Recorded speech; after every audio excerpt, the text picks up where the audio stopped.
FIA, NCB, interpole ने कार्रवाई करते हुए संगीन जराइम में मतलूब इश्तिहारी मुलजिम को इराक से गिरफ्तार करके कराची एयरपोर्ट मुंतकिल कर दिया है। मजीद जानेंगे डॉन न्यूज़ के नुमाइंदे आसिम खान से। आसिम, क्या तफसीलात हैं इस कार्रवाई की?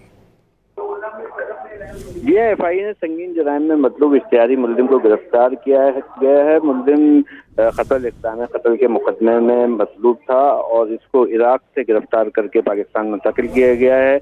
मुलजिम दाऊद सरवर 5 साल से पंजाब पुलिस को मतलूब था और इसके खिलाफ कत्ल की दफात के तहत थाना दीदार सिंह गुजरावाला में मुकदमा दर्ज किया गया था।